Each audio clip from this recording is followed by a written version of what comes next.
老婆，你看，我跟老王吃饭呢，就我们2个人。成哥，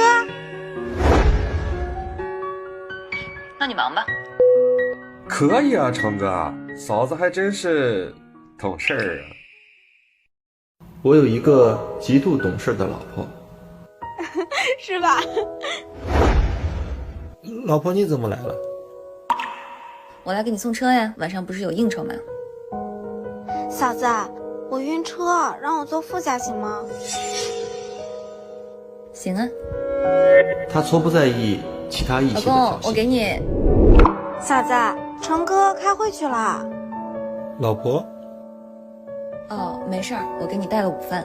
不介意我和异性之间的距离。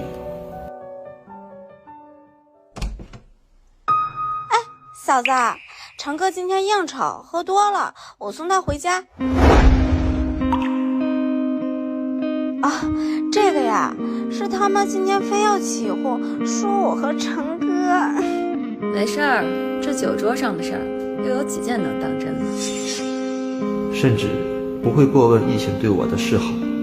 真羡慕你，都是有老婆的人。我老婆的格局跟嫂子比，可差远喽。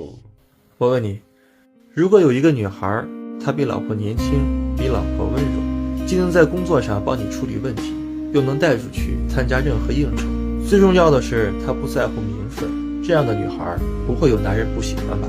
当然了，要不说你有福气呢，这样的助理啊，可遇不可求啊。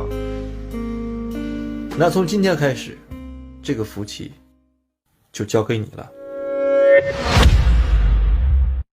啊？你还记得我今天约你出来是为了给你介绍一个人才，就是他。我跟王总合作很多年了，王总是绝对不会亏待下属的。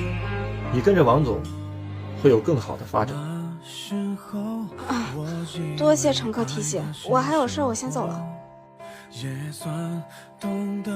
你这是干嘛？这么好的助理，别人求都求不来，你还往外推？明知上司有家庭，还故意做些出格的事儿，这是越界。你嫂子确实懂事，那是因为我有边界。嫂子，我晕车，让我坐副驾行吗？师傅，他晕车，一定让他坐副驾啊！成哥，我是在这等你签文件的。嫂子没生气吧？等我签字需要坐我的椅子喝我的水吗？你越界行了，别装了。你看这是什么呀？这是，你看，哎，他脱了妆了。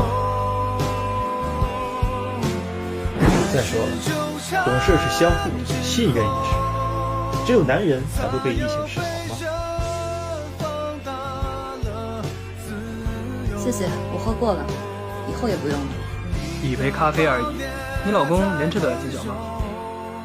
我老公不计较，但是我计较。这是我和异性之间的界限。那万一他左右逢源呢？不会。老婆，我那个助理辞职了。呀，这么漂亮的助理，你真舍得放走呀？是啊，你别说，现在想想还真有点后悔。你说什么？